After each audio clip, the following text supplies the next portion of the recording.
18 पर, लेकिन जिस तरीके से ये शुरुआती रुझान दिखाई दे रहे हैं, शुरुआती रुझान में ही 50 सीटों के रुझान आए हैं और 41 सीटों पर बीजेपी आगे दिखाई दे रही है। सर, ये बहुत बड़ा पॉलिटिकल शिफ्ट होगा अगर ये रुझान नतीजों में तब्दील होते हैं तो।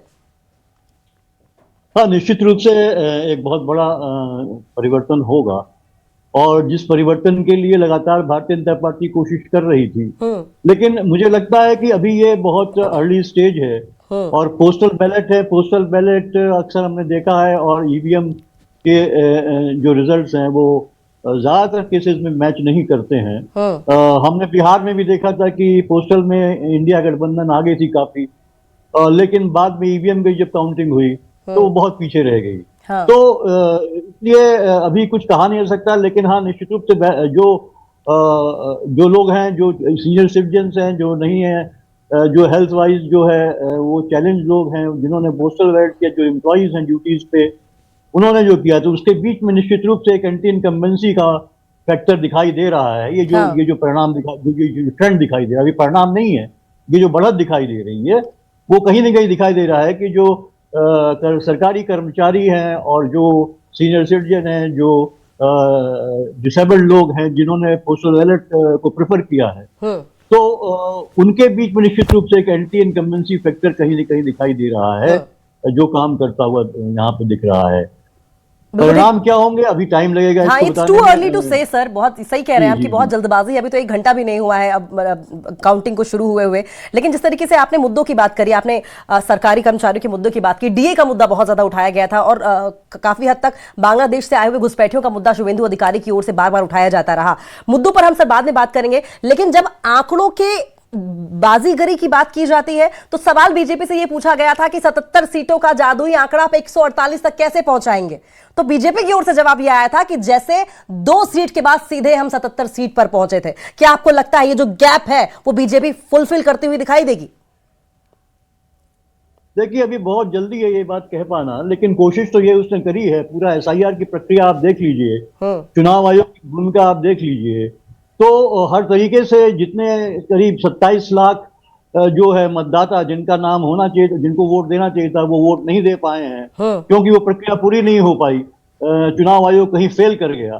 तो ये तमाम चीजें, बहुत सी चीजें हुई हैं। बंगाल का चुनाव जो है, देखिए, एक स्ट्रेटेजिकली तो कह लीजिए, स्ट्रेटेजिक हमेशा बीजेपी लड़ती है, लेकिन यहाँ पे बहुत जितने भी कॉन्स्टिट्यूशनल अथॉरिटीज हैं, यहाँ पूरे की पूरी जो सरकार की ताकत है, उसके हिसाब से। और सबसे बड़ा एसआईआर रहा। एसआईआर में जिस तरह से नाम काटे गए हैं वहां पे लोगों के, तो और जिन लोग, वो तो चलिए ठीक है, जो लोग बहुत सी वैलिडिटी है, जिसमें लोग बीमार रहे या छोड़ के चले गए, या डुप्लिसिटी ऑफ मेंबरशिप है, तमाम चीजें। लेकिन लास्ट में जब जुडिशियल ट्राइब्यूनल की बात आई सुप्रीम कोर्ट के द्वारा, और ये कहा गया कि आप तुरंत इसको निपटाइए और सब लोगों को वोटिंग अधिकार दिया जाए, वो भी नहीं दिया गया, क्योंकि कहीं ना कहीं ढिलाई बढ़ती गई चुनाव आयोग के द्वारा, और वो उस टारगेट को पूरा नहीं कर पाया।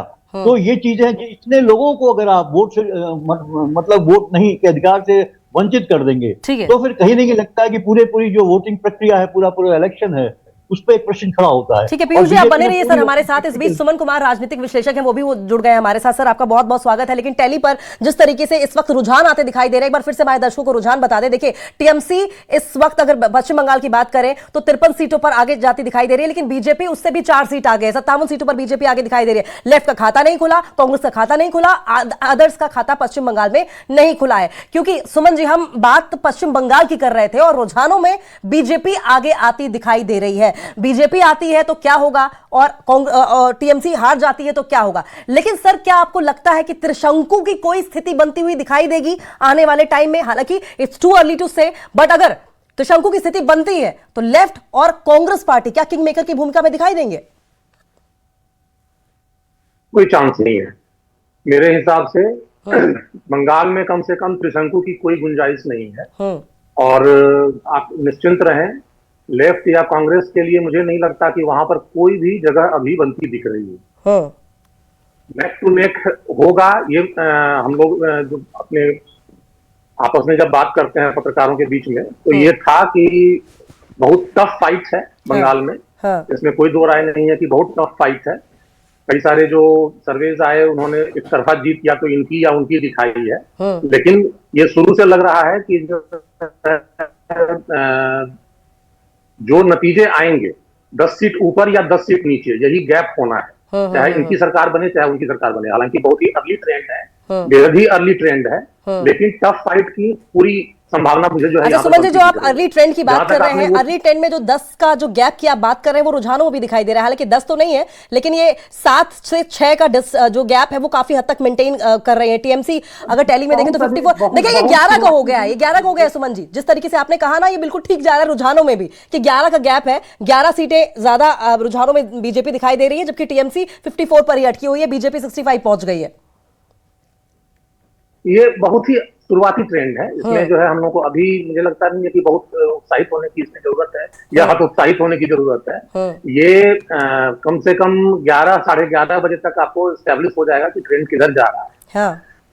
बाकी जहां तक आपने वो कहा कि अगर ये जीती तो क्या होगा, वो जीते तो क्या होगा, बंगाल को लेकर के एक चीज जो मैं शुरू से कह रहा हूं कि सिंडिकेट का क्या होगा। पिछले ठीक है सुमन जी, माफ कीजिएगा आपको रोक रही। बंगाल में 110 सीटों के रुझान सामने आ चुके हैं, जिसमें बीजेपी बढ़त बनाए हुए 61 सीटों से बीजेपी आगे है। हालांकि टैली की अगर बात करें तो टैली अपडेटेड आपको आंकड़ा दिखा रही है, बीजेपी 71 सीटों पर आगे दिखाई दे रही है, जबकि टीएमसी 56 सीटों पर आगे दिखाई दे रही है। जिस हम आंकड़े की बात कर रहे थे, डिफरेंस की बात कर रहे थे, हालांकि बार बार हम ये कह रहे हैं कि शुरुआती रुझान है ये, लेकिन तब भी अगर फर्क देखा जाए तो 15 सीटों पर रुझान में बीजेपी बढ़त बनाए हुए है, टीएमसी पीछे चल रही है। और अगर ये आंकड़ों में रुझान तब्दील होते हैं तो बीजेपी के सिर पर सत्ता का सिंहासन का ताज सजने वाला है। एक बार फिर से आपको बता दें, देखिए असम में अगर बात करें तो बीजेपी 44 सीटों पर आगे है, कांग्रेस 8 सीटों पर आगे है, वहीं AIUDF 00 सीट पर असम की आप देख रहे हैं तस्वीरें। हालांकि अब की बार अगर असम की बात करें तो पिछली बार का जो चुनाव था वो सर्बानंद सोनोवाल के चेहरे पर लड़ा गया था, और अब की बार का चुनाव हिमंता बिस्वा शर्मा के चेहरे पर लड़ा गया है। सर्बानंद सोनोवाल जब जीते तो उन्हें केंद्र में जगह दे दी गई और मुख्यमंत्री हिमंता बिस्वा शर्मा को बनाया गया। तो लगातार ये आंकड़े जो है वो हम आपको दिखाई रहे हैं, लेकिन हम वापस एक बार फिर से हमारे गेस्ट का जिक्र करेंगे। पीयूष बंद जी, सर आपके पास आते हुए, क्योंकि हमने अभी इस वक्त असम का भी जिक्र कर लिया है। अगर पिछली बार के चुनाव की बात करें तो आपको याद होगा सर, सर्बानंद सोनोवाल के चेहरे पर चुनाव लड़ा गया, दारोमदार उनका था, जीत हुई, जीत के बाद वो केंद्र में भेज दिए जाते हैं। और अब की बार के चुनाव का पूरा दारोमदार हिमंता बिस्वा शर्मा के चेहरे पर है। अगर ये 60 का आंकड़ा जो एग्जिट पोल्स दिखा रहे हैं वो पार करती है बीजेपी पार्टी, तो माना जाए कि ताजपोशी हिमंता बिस्वा शर्मा की तय है।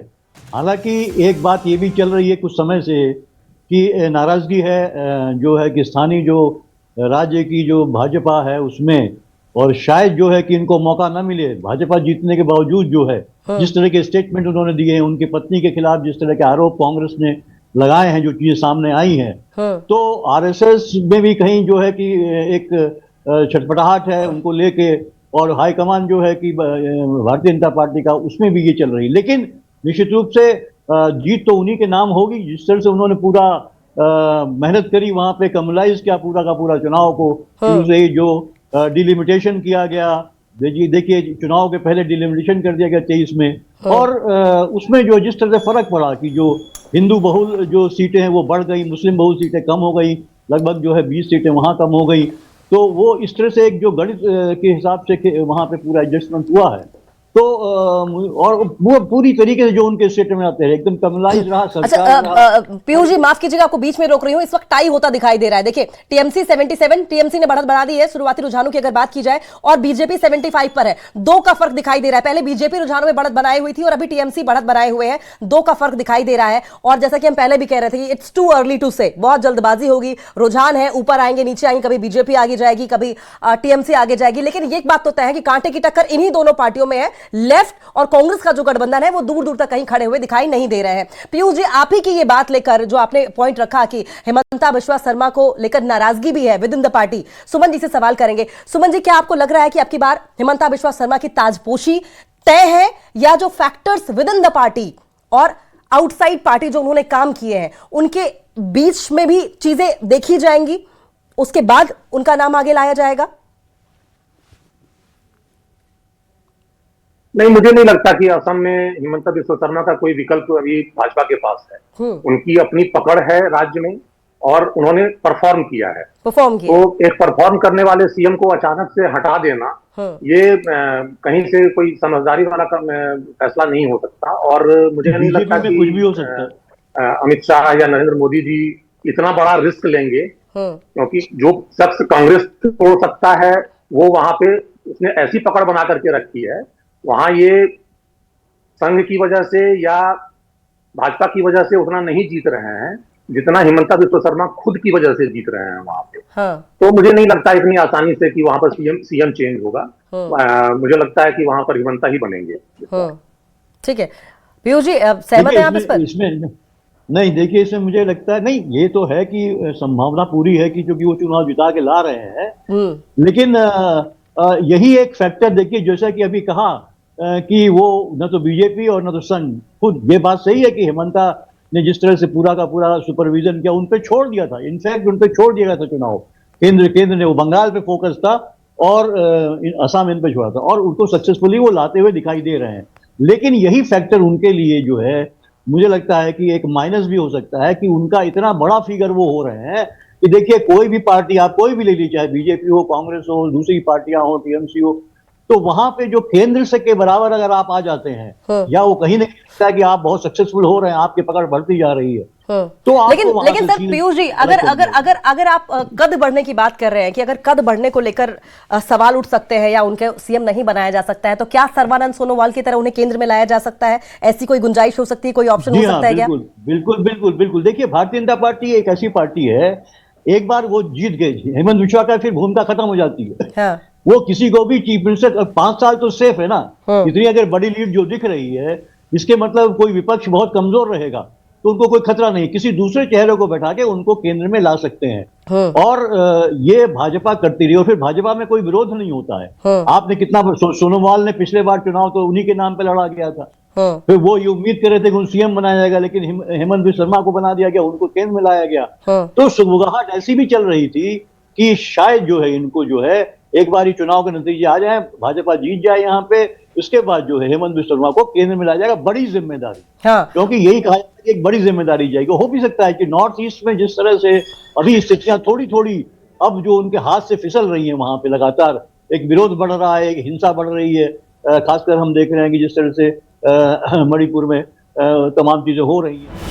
हाँ ठीक है, बहुत बहुत ये बड़ी खबर सामने आ रही है। बने रहिए हमारे साथ। 5 राज्यों के चुनाव के नतीजे इस वक्त धीरे धीरे सामने आने। दरअसल ये नतीजे नहीं है, रुझान है, इसको करेक्ट कराएंगे हम। पश्चिम बंगाल में बीजेपी 89 सीटों पर आगे चल रही है, रुझान ये बता रहे हैं। पश्चिम बंगाल में टीएमसी 95+ सीटों पर आगे चल रही है, बीजेपी 95 रुझानों में आगे चल रही है। तमिलनाडु में डीएमके 43+ सीटों पर आगे चल रही है। देखिए ये बहुत इंपॉर्टेंट है, डीएमके, एनडीए, एआईडीएमके और अब की बार टीवीके पार्टी जो कि थालापति विजय की पार्टी है। और आज तक के इतिहास की अगर बात की जाए तो तमिलनाडु में सिर्फ 2 ही मोर्चे रहे हैं, और ऐसे में अगर थालापति विजय की पार्टी टीवीके कहीं से भी डिसाइसिव पोजीशन में आती है या फिर बहुमत का आंकड़ा मैंडेट उसे मिलता है, तो यह तमिलनाडु के इतिहास में पहली बार होगा कि कोई तीसरी पार्टी डिसाइसिव पोजीशन में होगी, किंग मेकर की पोजीशन में होगी या फिर सरकार बनाने की पोजीशन में होगी। लेकिन एक बार फिर से आपको आंकड़े बता दें, टीएमसी अगर पश्चिम बंगाल की बात की जाए तो टीएमसी 99 सीटों पर आगे चल रही है। 121 का आंकड़ा हो गया, ये 101 का आंकड़ा हो गया, माफ कीजिएगा।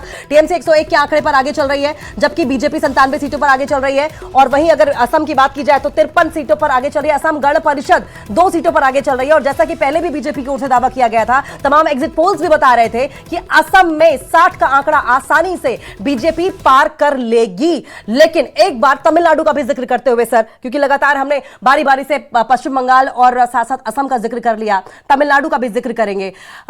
सुमन सर, तमिलनाडु के इतिहास में 2 मोर्चे हमेशा से पावर में रहे हैं और इन्हीं के बीच में जय और पराजय की लड़ाई होती रही है। और अब की बार जिस तरीके से टीवीके का अगर पॉलिटिकल ग्राफ देखा जाए, अगर टीवीके थालापति विजय की पार्टी सत्ता के सिंहासन पर काबिज होती है, मैंडेट लेकर आती है या फिर किंग मेकर की भूमिका में भी अपनी जगह बना पाती है, तो सर क्या ये तमिलनाडु के इतिहास में एक बहुत बड़ा टर्निंग पॉइंट होने वाला है पॉलिटिकल हिस्ट्री में? अभी के जो रुझान है उनके हिसाब से तो ऐसा होता दिख नहीं रहा है। आप देखिए 70 के आसपास के रुझान चल रहे हैं, जिसमें 50 के आसपास डीएमके का गठबंधन जो है वो आगे चल रहा है। तो ये तो क्लियर कट, सॉरी 46 पे चल रहा है डीएमके 72 में, और बाकी दोनों जो है गठबंधन एआईएडीएमके यानी एनडीए जो है वहां पे और टीवी के वो बहुत नीचे हैं। तो अगर ये रुझान जो है वो बदल